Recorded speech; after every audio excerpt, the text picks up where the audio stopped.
Assalamualaikum warahmatullahi wabarakatuh. Innal hamdalillah nahmaduhu wa nasta'inuhu wa nastaghfiruh wa na'udzu billahi min shururi anfusina wa min sayyiati a'malina. Man yahdihillahu fala mudilla lahu wa man yudlil fala hadiya lahu. Asyhadu an la ilaha illallah wahdahu la syarika lahu wa asyhadu anna Muhammadan abduhu wa rasuluh. Allahumma salli wa sallim ala nabiyil karim Muhammad wa ala alihi wa ashabihi wa man da'a bi da'watihi wa mastanna bi sunnatihi ila yaumiddin. Amma ba'd. Bagi Tuan Imam, Tuan Bilal, pengurusi di jawatan kuasa masjid, muslimin muslimat, mudah-mudahan kita semua dirahmati oleh Allah Subhanahu wa taala. Alhamdulillah, dan kita dapat sambung kembali kuliah kita. Masih lagi kita menggunakan tafsir Al-Munir, surah Al-Mujadilah ataupun juga disebut sebagai surah Al-Mujadalah, dan kita sampai pada ayat yang ketiga. Allah Subhanahu wa taala berfirman, walladzina yudhahiruna min nisaihim ma hunna ummahat thumma ya'uduna lima qalu fatahriru raqabati min qabli an yatamassa dzalikum tu'aduna bih wallahu bima ta'maluna khabir. Dan mereka yang menzihar isterinya kemudian menarik kembali apa yang telah mereka ucapkan, maka mereka diwajibkan memerdekakan seorang hamba sebelum kedua suami isteri itu bercampur ataupun bersama.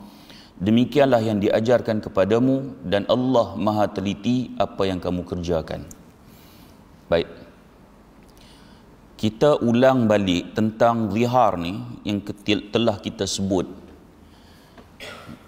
Dalam masyarakat Arab, istilah zihar ni digunakan. Seperti dia ucap, anti alayya ka dhahri ummi. Kamu di sisi aku, ke atas aku seperti belakang ibu aku. Bila dia sebut macam tu, suami sebut macam tu, maksudnya suami dia tak ingin bersetubuh dengan isteri. Kira dia menganggap isteri tu dah macam mak dia. Maksudnya bila dia samakan dengan mak dia tu, dia tak nak bersetubuh. Istilah tu digunakan untuk nak menyatakan macam aku tak mau ngah, macam aku tak nak bersetubuh dengan mak aku, macam itulah aku tak mau bersetubuh dengan kamu. Ibaratnya begitu. Namun dalam masyarakat kita istilah ini tidak digunakan. Istilah dengan maksud ini tidak digunakan. Adapun orang Melayu, dia duk kata muka hang sama dengan muka dengan tangan hang sama, dia bukan bermaksud tak mau bersetubuh. Kan? Had maksud tadi ni adalah maksud macam merendah-rendahkan. Manakala orang Melayu kadang-kadang digunakan istilah tu macam dia nak memuji. Kan? Macam nak memuji. Maka dalam masyarakat kita boleh dikatakan zihar ni hampir tidak berlaku.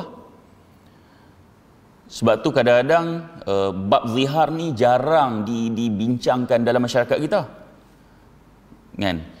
Walau bagaimanapun kita bincang untuk ilmu lah. Bahkan dalam surah Al-Mujadilah ni, dalam tafsir Al-Munir, dia bincang panjang. So kita ambil yang mana yang agak kita rasa perlu untuk sebagai ilmu. Sebagai ilmu. Orang yang melakukan zihar ni, kemudian dia nak batalkan zihar tu. Maksudnya, dia nak kembali bersama ataupun bersetubuh dengan isteri dia. Maka dalam syariat Islam, hendaklah seseorang itu ataupun suami yang menziharkan isteri dia memerdekakan hamba. Maknanya kalau dia nak bersetubuh dengan isteri dia, dia kena merdekakan hamba. So itu yang pertama. Dia ada 3 kafarah. Kafarah yang pertama, hendaklah dia membebaskan hamba.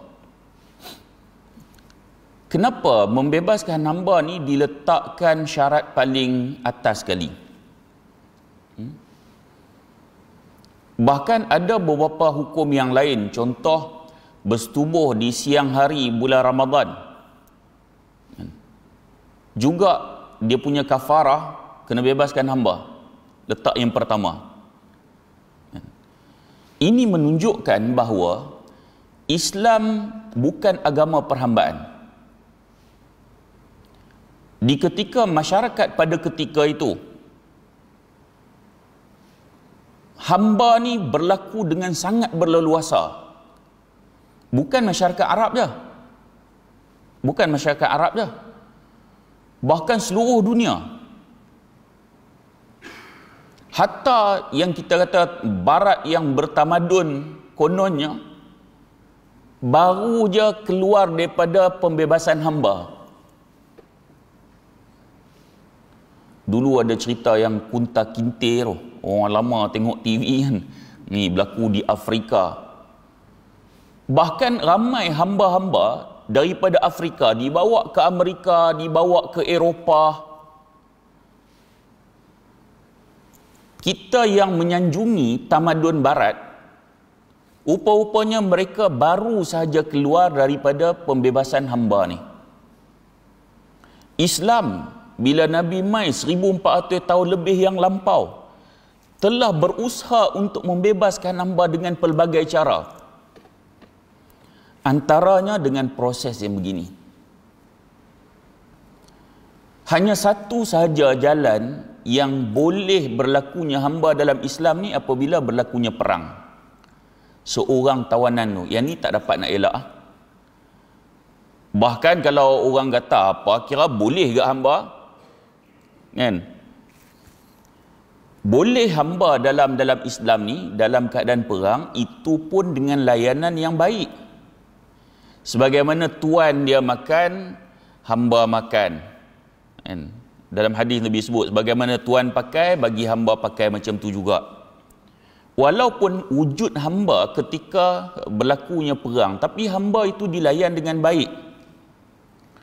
Kalau dalam kepada puak-puak kufar, kalau mereka dapat tawanan, apa yang mereka buat? Kalau mereka jadikan hamba, apa yang mereka buat? Tak sama dengan Islam. Kan? Lalu, hanya ini sahaja yang Islam membenarkan. Maknanya dalam keadaan yang darurat. Waktu tu, waktu perang, ni orang tawanan dijadikan hamba. Itu sukar dielakkan. So kita tak boleh sebagaimana puak-puak liberal, dia kata, oh macam tu Islam juga membenarkan hamba. Kan? Islam agama perhambaan. Tak betul macam tu. Dia berlaku dalam konteks yang sangat kecil, iaitu bila berlaku perang. Contoh, bila Islam membenarkan makan yang haram ketika darurat, kan? Kapal terbang jatuh di padang pasir, kan? Ataupun tempat yang tak ada makanan langsung. Dan kalau dia tak makan sesuatu, nyawa dia terancam. Tiba-tiba lintas babi. Ketika itu harus bagi dia untuk makan yang asalnya haram, maka dia boleh makan. Dia boleh makan. Tapi kalau jatuh dalam kat hutan Malaysia ni, dia tak boleh lagi, banyak lagi pokok kayu apa semua kan. Hak boleh makan ni banyak lagi. Jadi jika Islam memberi jalan keluar begitu ketika keadaan darurat, adakah bermakna Islam agama yang benarkan makan babi? Tak. So sama juga dalam keadaan hamba ni. Hamba ini hanya berlaku ketika perang sahaja, dalam keadaan yang darurat begitu. Maka Islam bukan agama perhambaan. Bahkan dalam banyak hal Islam telah berusaha untuk keluarkan sistem perhambaan ni, yang pada ketika masyarakat dulu hamba ni sangat berleluasa. Baik, kalau kita tengok Rasulullah SAW sendiri memulakan kempen dengan menggalakkan pembebasan hamba ni. Rasulullah bersabda, man a'taqa raqabatan a'taqallahu bi kulli udwin minha udwan min a'dha'ihi minan nar hatta farjahu bi farjihi. Hadis riwayat Bukhari. Barang siapa yang membebaskan seorang hamba, Allah akan membebaskan setiap anggota badannya daripada neraka sehingga dia selamat dengannya. Ni Islam dia bagi satu offer, tawaran yang sangat besar. Siapa yang bebaskan hamba, Allah akan membebaskan setiap anggota badannya daripada neraka. Maksudnya orang yang membebaskan hamba, dia seolah-olah telah diberi jaminan tak masuk neraka. Ini satu-satu tawaran yang besar. Bukan tu je, Rasulullah juga turut menjadikan amalan pembebasan hamba ni sebagai satu kaedah untuk menghapuskan dosa. Dalam hadis Bukhari yang menceritakan bahawa ada seorang lelaki, dia dah bersetubuh dengan isterinya dalam bulan Ramadan. Soalan pertama yang ditanyakan Rasulullah pada lelaki ni, hal tajidu ma tu'tiqu raqabah? Kamu ada hamba nak bebaskan? Kamu ada hamba nak bebaskan? Nak menunjukkan kafarah yang diletakkan awal sekali, bebas hamba lu. Kalau boleh hamba ni dibebaskan sampai satu tahap hamba dah tak ada. Baik. Begitu juga Nabi telah menunjukkan contoh dengan memberikan jalan pembebasan tawanan perang, supaya tawanan perang ni tidaklah dijadikan hamba secara berterusan. Ia hanya tempoh waktu tertentu. Perkara ini kalau kita tengok dalam perang Badar, kata Dr. Raghib As-Sirjani, dia kata Nabi telah menggunakan dua pendekatan dalam membebaskan tawanan supaya tidak menjadi hamba. Walaupun pandangan Sayyidina Umar, kemudian Allah membenarkan pandangan Sayyidina Umar, namun pandangan Nabi itu nak menunjukkan bahawa hamba ni kalau boleh nak dibebaskan. Dia kata yang pertama, ni pandangan Nabi, pertukaran tawanan, iaitu tawanan kumpulan musuh akan saling bertukar tawanan perang, supaya bila tukar tawanan ni tak dijadikan hamba. Sebab selagi mana dia tawanan, maka dia boleh dijadikan hamba. Bila tukar tawanan, maka tak ada hamba. Yang kedua, menerima bayaran tebusan, sama ada bayaran dengan wang ataupun dia perlu mengajar anak-anak umat Islam. So bila orang tu dia ada duit, dia bayar tebusan, dia boleh bebas. Jadi selagi mana dia tak bebas, dia masih valid untuk dijadikan hamba. So pemikiran Nabi pada ketika itu sudah Nabi dah fikir jauh berbanding masyarakat Arab khususnya. Masyarakat Arab kalau boleh kira pakat nak jadikan hamba semua. Nabi pada ketika itu telah pun berfikir bagaimana untuk nak supaya hamba ni tak berlaku. Dengan jauhnya pandangan Nabi. Bahkan kalau kita tengok bagaimana Rasulullah berusaha untuk membebaskan hamba, malah menjadikan pembebasan hamba itu sebagai salah satu usaha untuk membantu memartabatkan pendidikan ummah. Sebab tawanan perang tu yang tak mampu untuk nak bayar tebusan, dia perlu mengajar umat Islam. Maksudnya sistem perhambaan ini nak dihapuskan, nak ditinggikan sistem pendidikan. Pemikiran Rasulullah. Bahkan Nabi juga menjadikan perkahwinan baginda sebagai salah satu medium ataupun salah satu cara untuk membebaskan hamba. Kalau tengok dalam perang Bani Mustaliq, Rasulullah mendirikan rumah tangga dengan salah seorang daripada tawanan, iaitu Juwairiyah. Dia ni hamba pada asalnya, yang menyebabkan ramai tawanan yang lain dibebaskan kerana bersaudara dengan Juwairiyah ni. So Nabi kahwin dengan Juwairiyah ni, kemudian yang mana saudara mara yang Juwairiyah ni akhirnya juga dibebaskan. So ini di antara cara. Kemudian Syekh Saleh Syami dia sebut, bila mana kaum muslimin mendengar perkahwinan dengan Juwairiyah, lalu mereka berkata, waqalu asharu Rasulullah fa'atiq bisababiha mi'atu ahli bait min Bani Mustaliq. Mereka bila yang ipar-ipar Rasulullah ni dengar perkahwinan ini, maka seramai 100 ahli keluarga daripada Bani Mustaliq dibebaskan, yang hamba yang ada sangkut dengan Juwairiyah tadi ni.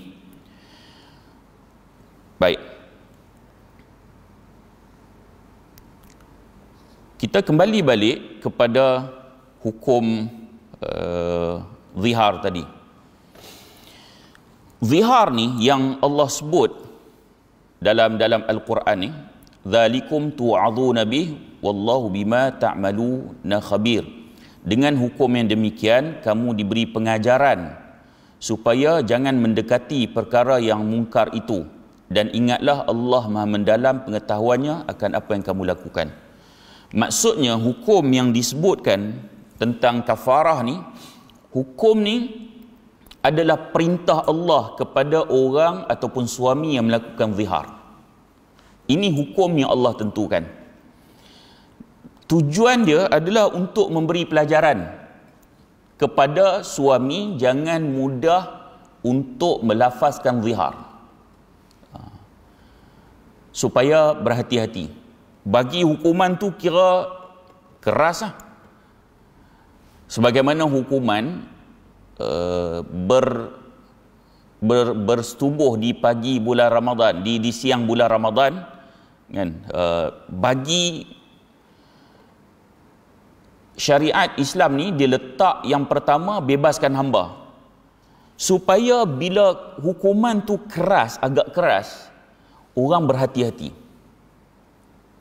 Sebab tu kalau tuan-tuan tengok dalam masyarakat kita, hatta ada orang yang dia tak salat 5 waktu, tapi dia puasa. Dia tak takut hukuman tak salat tu, tapi dia berpuasa, dia tak bersetubuh dengan isteri dia sebab dia tahu ni satgi bersetubuh ni. Jadi walaupun dia tak salat, dia hanya puasa, dia takut nak bersetubuh dengan isteri dia di siang hari. Kerana apa? Dia tahu hukuman bagi orang yang bersetubuh di siang hari ini berat. Berat. Baik. Jadi begitulah bagaimana Islam mendidik supaya zihar ni jangan dimudah-mudahkan, kerana hukuman dia berat. Ini pelajaran yang Allah nak berikan kepada suami, jangan mudah untuk melafazkan zihar. Baik. Dan kemudian Allah bagi tahu dalam ayat ni juga sebagai pengajaran, wallahu bima ta'maluna khabir. Dan ingatlah Allah Maha mendalam pengetahuannya akan apa yang kamu lakukan. Kenapa Allah bagi hukuman bayar kafarah kepada suami yang melafazkan zihar? Kemudian last kali ayat ni Allah bagi tahu Allah Maha mendalam pengetahuan. Allah Maha tahu. Kenapa?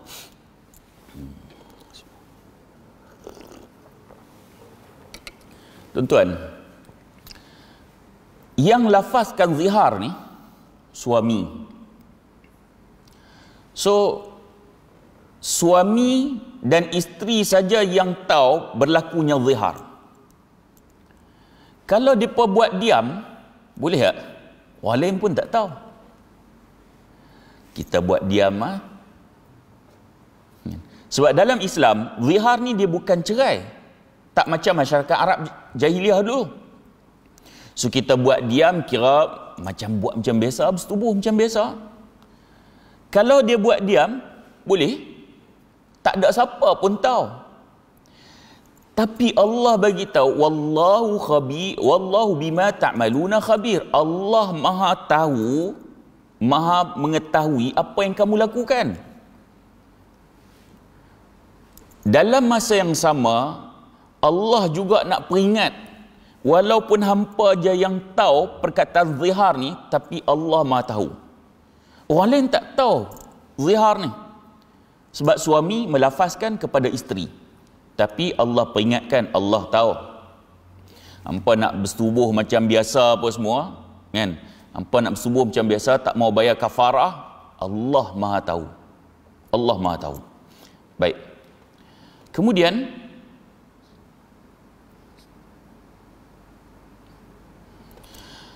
kalau kita tengok hukum bayar kafarah pertama ni, iaitu membebaskan hamba. Jumhur ulama mensyaratkan iman bagi hamba yang nak dimerdekakan.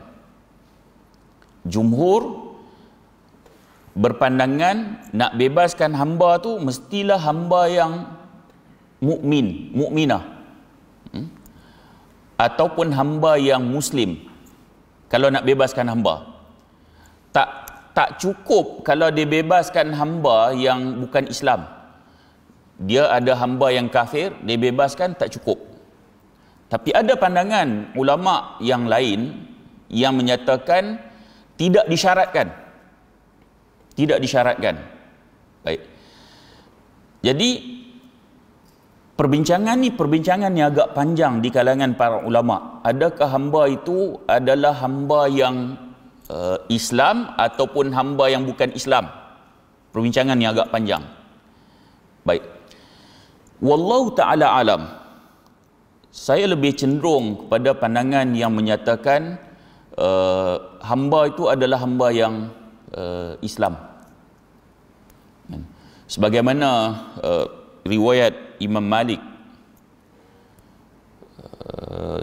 tentang kisah seorang hamba perempuan yang dibawa kepada Rasulullah. Kemudian Rasulullah tanya soalan pada dia.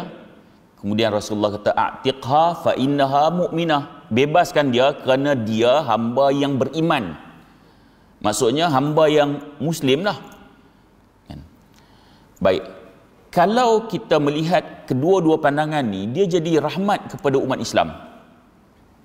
Nanti kalaulah ada hamba, katakanlah ada hamba, kalau sekiranya hamba orang Islam ada, hendaklah dia mendahului hamba yang Islam terlebih dahulu. So jika sekiranya hamba yang Islam itu tidak ada, maka pandangan yang kedua itu sudah menjadi valid. Nampak tak? Kadang-kadang kita melihat ada berlaku pertembungan pandangan di kalangan ulama. Namun pandangan-pandangan ini akhirnya akan menjadi rahmat pada umat Islam. Saya bagi contoh yang lain. Pandangan yang menyatakan kata kalau anggota wuduk dibalut, anggota wuduk dibalut, dia ambil wuduk untuk menggantikan anggota wuduk tersebut, hendaklah dia menggantikan dengan tayamum. Di Malaysia kira ramai yang guna pandangan ni. Satu ketika nanti, katakanlah dia duduk hospital, kemudian dia kena balut anggota wuduk, senang ke susah nak tayamum? Nak cari debu ni, senang ke susah? Susah. Akhirnya dia ambil pendirian apa? Tak semayang. Ataupun hak jenis dia mengaji sikit, dia kira solat hormat waktu.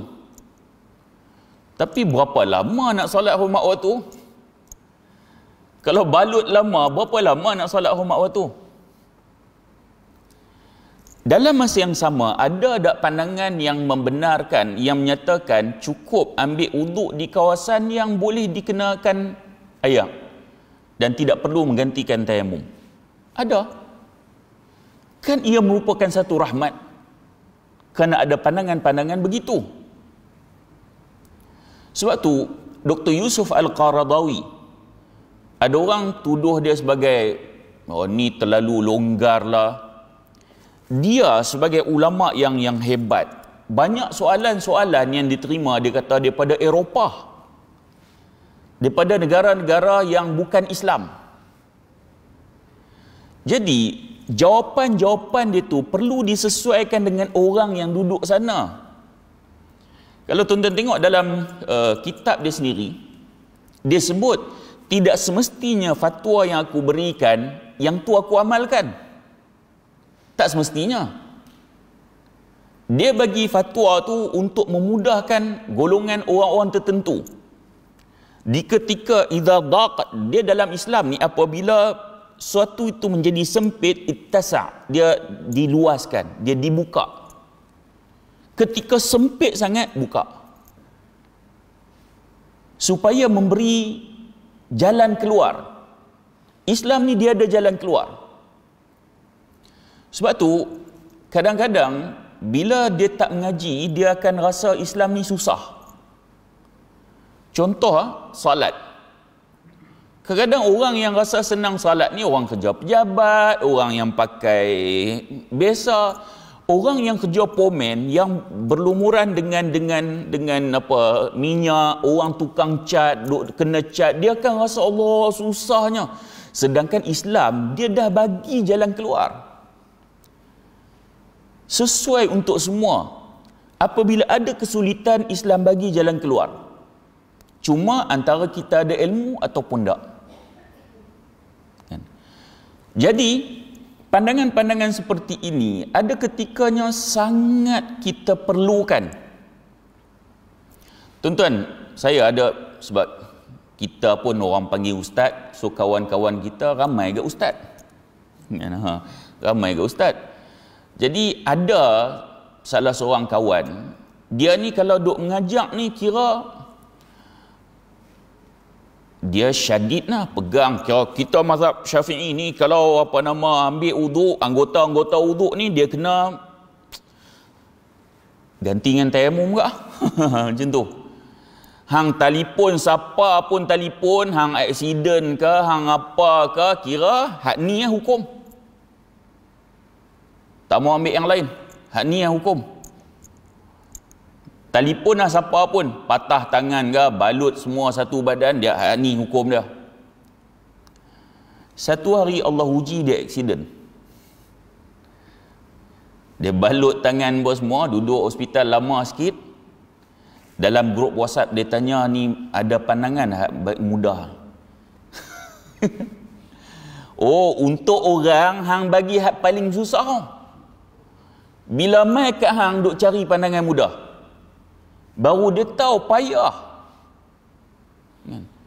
Nu nak order debu kat misi tu. So pergi cari debu buang sekilo. Jenuh. Nak turun tak larat, balut kaki pun semua nak cari debu lagi.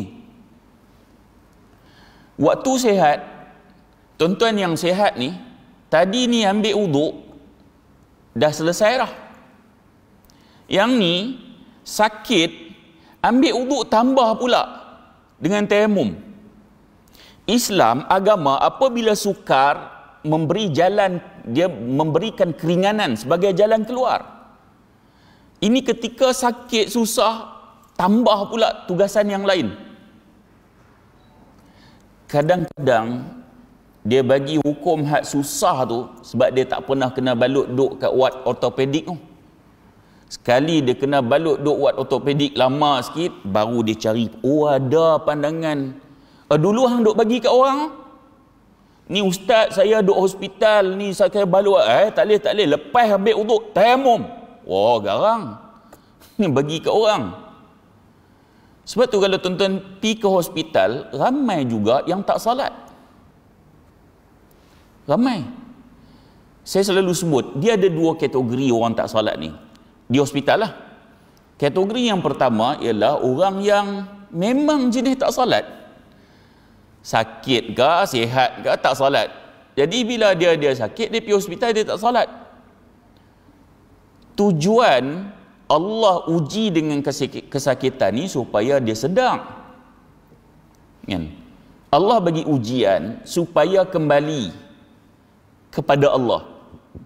Sebab ada orang yang ketika dia sihat, dia tak ingat Allah. Dia perlu Allah bagi sakit untuk dia ingat. Lalu Allah bagi sakit. Sakit ni ujian yang bagus sebenarnya untuk kembalikan kita pada Allah. Kalau sihat, manjang, boleh jadi lupa. Bila sakit, pegang Allah, Allah dulu, tak berzikir sangat. Bila sakit, dia kuat zikir. Allah nak supaya dia kembali. Alangkah teruknya bila Allah uji sakit ni untuk kembali. Tiba-tiba dengan sakit tu dia tak peduli. Aku sihat ke, aku sakit, lantak dia tetap tak semayang. Jadi yang keduanya ialah golongan yang dia tak ada ilmu. Dia tak nak semayang apa? Duk balut kaki tangan tak ada ilmu, maka dia tak semayang. Ataupun masuk juga kategori ni orang yang rigid dengan pandangan hak pertama tadi ni, menyebabkan dia susah nak cari debu apa semua, kira nanti qada, dia kira nak balas qada. Baik, ini pandangan-pandangan ini sebenarnya memberi rahmat pada umat Islam. Bukan patutnya kita berbalah dalam isu begini. Ianya sebenarnya memberikan rahmat. Sebagaimana perbezaan pandangan dalam hal membebaskan hamba, sama ada hamba itu beriman ataupun tidak, maka akhirnya nanti dia akan memberikan jalan keluar kepada umat Islam yang terlibat dalam hal ni. Kemudian sebelum bayar kafarah, dia zihar isteri dia tak bayar kafarah lagi. Nanti bab kafarah yang kedua, ketiga nanti kita akan masuk dalam ayat lain. Ni kafarah yang pertama dulu. Dia belum membebaskan hamba lagi. Baik. Dalam ayat min qabli an yatamassa, sebelum kamu menyentuh isteri kamu. Dalam Al-Quran dia tak ada perkataan jima'. So yatamassa tu, menyentuh itu, para ulama dia bincang. Sebab tu juga ulama berbeza pandangan, menyentuh wanita itu batal ataupun tidak. Kerana tidak ada perkataan jima' dalam Al-Quran. Ulama dalam mazhab Syafi'i kata sentuh je batal, termasuk sentuh isteri. Ada pandangan yang lain menyatakan kalau sentuh tidak bernafsu tak batal. Ada pandangan yang lain kata kalau jima' baru batal. So ini perbincangan yang agak panjang di kalangan para ulama berdasarkan tidak ada perkataan jima' dan kemudian berdasarkan hadis-hadis Nabi pernah mencium isteri baginda sebelum Nabi pergi masjid. So perbincangan tu agak panjang.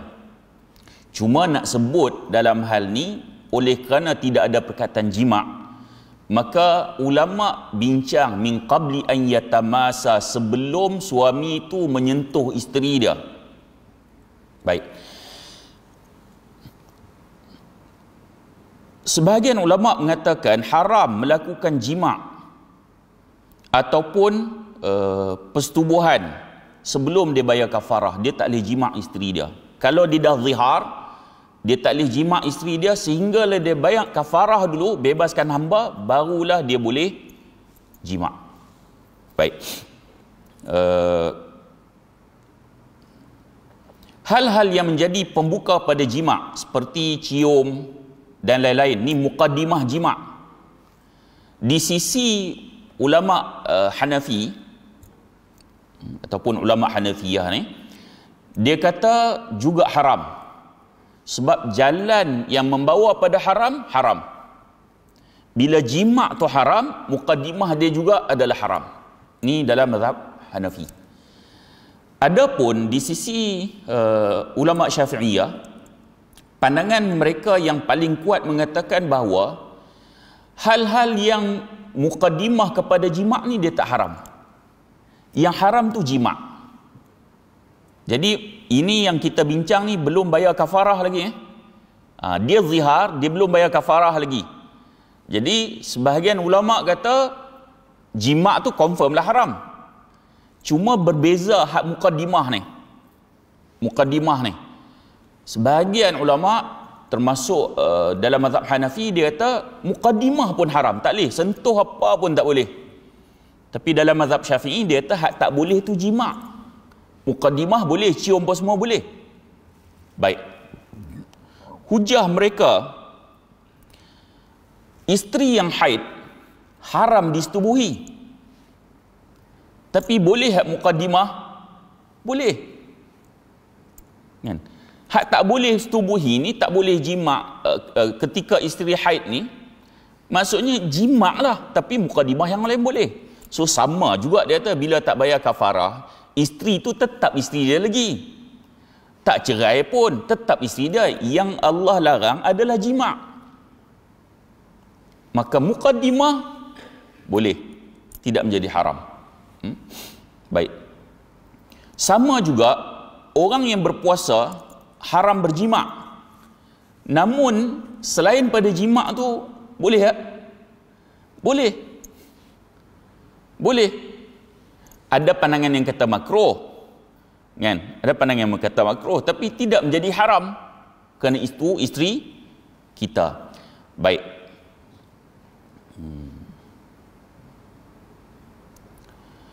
Kemudian ayat yang keempat, faman lam yajid fasiyamu syahraini mutatabi'ain min qabli an yatamasa. Siapa yang tak mampu ataupun tak dapat memerdekakan hamba, maka dia wajib berpuasa 2 bulan berturut-turut sebelum keduanya jima'.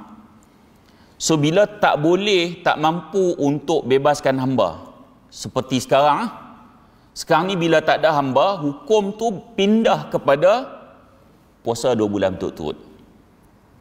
Satu ketika nanti, katakanlah hamba ada pula, bila berlaku perang ada hamba, dia kena pi naik balik, kena bebaskan hamba dulu. Oleh kerana zaman sekarang tak ada hamba, dia terus pi yang kedua ni, berpuasa 2 bulan berturut-turut. Baik, jadi yang kata 2 bulan berturut-turut ni, ataupun disebut sebagai tatabu', jika dia ada hari dia tak puasa, 2 bulan ni dia mesti berturut-turut, tak boleh skip, mesti 2 bulan berturut-turut. Kalau ada sehari ataupun lebih dia tak puasa tanpa uzur, atau ia menyetubuhi isterinya yang ia zihar pada malam hari atau siang hari dengan sengaja, ia harus mengulangi kembali dari awal menurut pandangan jumhur. Dalam 2 bulan tu, hari ke-57 dia tak puasa, ulang balik. Ulang balik. Seolah-olah kira puasa hak 57, 56 hari tu kira tak valid. Dia kena ulang balik. Ataupun hari ke-57 dia setubuhi isteri dia, dia jima' dengan isteri dia, hak puasa hak 56 hari tu tak kira, kena ulang balik di sisi pandangan jumhur. Majoriti para ulama menyatakan demikian. Cuma dalam pandangan mazhab Syafi'i dan juga ada pandangan Abu Yusuf menyatakan, kalau dia setubuh pada malam hari, dia tak perlu ulang. Walaupun perbuatan itu haram, kerana dia melanggar yang Allah suruh bayar kafarah dulu, dia tak boleh setubuhi. Namun dia tidak perlu ulang, sebab dia setubuhi itu malam hari. Kan? Sebab dalam mazhab Syafi'i dia qiyas dengan hari puasa. Puasa Ramadan umpamanya yang tak boleh bersetubuh siang hari. Malam boleh tak? Boleh. Dia tak ada efek kepada puasa tu, sebab setubuh pada malam hari. So sama juga dia kata dalam bab zihar ni, kalau bersetubuh malam hari dia tak memberi kesan pada puasa tu. Puasa tu dia boleh teruskan. Adapun jumhur yang puasa yang dah buat tu tak kira, kena ulang balik. Kena ulang balik. Baik. Kemudian bagaimana nak kira 2 bulan turut-turut? Sebab dalam Quran dia bukan kata 60 hari. Dia sebut syahrain mutatabi'ain. 2 bulan berturut-turut. So 2 bulan, kalau bulan Qamariyah ni ada yang tak sampai 30. Ada yang tak sampai 30. Jadi macam mana nak kira? Kalaulah dia mula puasa kafarah daripada awal bulan, yang tu tak ada masalah. Kan? Dia ambil 1 Rabiul Awal, habiskan bulan tu, kemudian Rabiul Akhir, sampai hujung bulan Rabiul Akhir tu selesai ya. Dia timbul masalah kalau dia ambil tengah. Dia ambil tengah 15 hari bulan Rabiul Awal tu, dia ambil tengah. Macam mana nak kira? So ini yang dibincangkan oleh para ulama. Baik. Kalau dalam mazhab Syafi'i, dia kata untuk dia yang dia ambil tengah tu, dia perlu selesaikan 30 hari. Kalau dia ambil tengah, dia ambil 15, dia kena kira sampai 30 hari, itu cukup sebulan. Itu cukup sebulan kalau dia ambil tengah. Yang ni kira dalam bab berhati-hati. Walaupun ada bulan tak sampai 30, tapi oleh kerana dia ambil tu tengah, kalau 30 hari dah confirm dah sebulan, jadi dia perlu habiskan. Kalau ada pandangan yang lain, ada yang menyebut kena 60 hari. Wallahu ta'ala alam.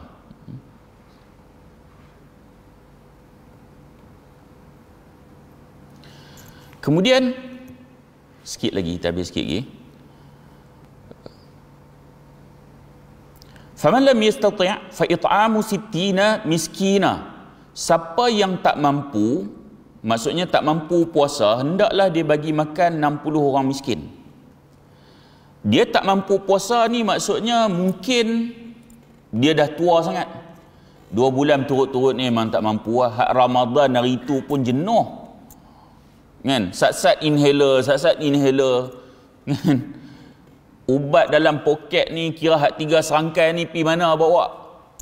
Dia kata Ramadan dulu pun jenuh. Ada orang kata, kalau hak tu jenuh, hang jimak boleh. Dah tu hal lain. Tu hal lain. Ni dia tak mampu nak puasa 2 bulan turut-turut. Maka dia berpindah kepada bagi makan 60 orang miskin.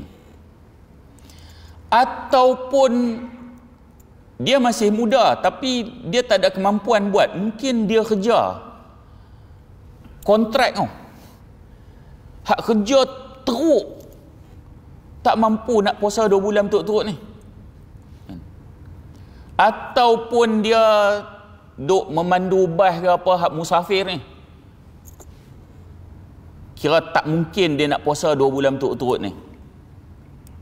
So bila orang yang dia tak mampu macam tu, dia akan berpindah kepada bagi makan 60 orang miskin.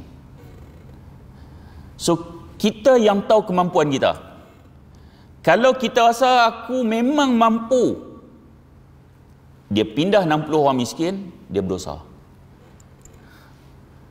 dia berdosa. Kerana kemampuan dia, bayar kafarah tu adalah puasa 2 bulan berturut-turut. Dia tak boleh pindah yang seterusnya. Dia mengikut kemampuan orang tu. Tak boleh pilih. Yang ni bukan boleh pilih. Dia tak baik, bagi makan 60 orang miskin. Senang. Dah. Memang hukum ni Allah bagi sukar, macam ayat kita bincang tadi ni, supaya jadi pengajar. Kan? Sama juga macam yang jimat di siang hari bulan Ramadan tu. Kan? Maka tak boleh pilih. Kena puasa dulu. Kalau dia tahu dia memang tak ada kemampuan puasa, barulah akan berpindah kepada bagi makan 2 bulan berturut-turut. Baik.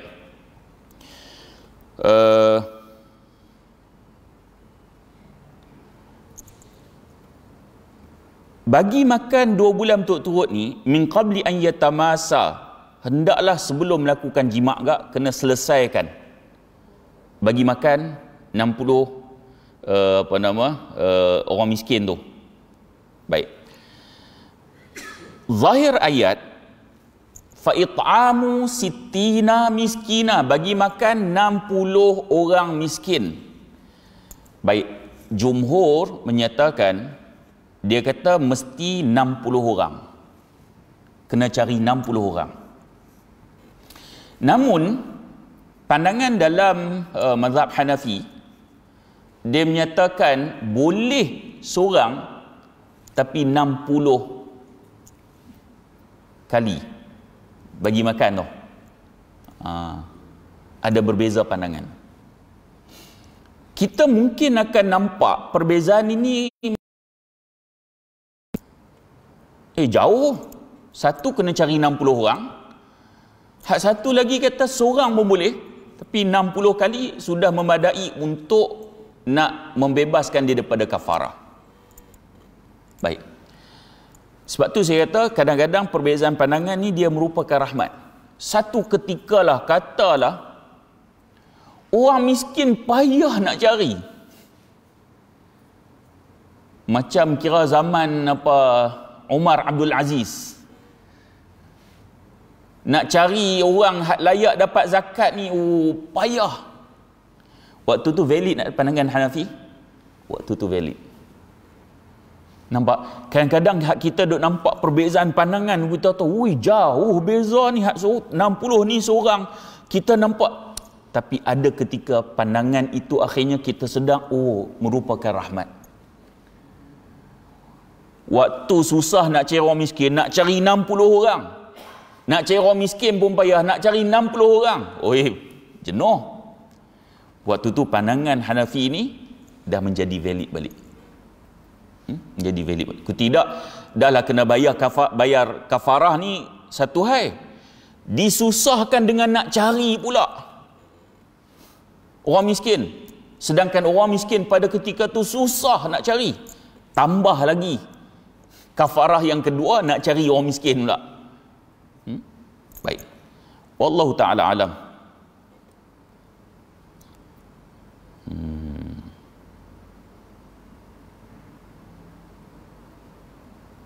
Nanti kita akan bincang dalam ayat yang lain insya-Allah.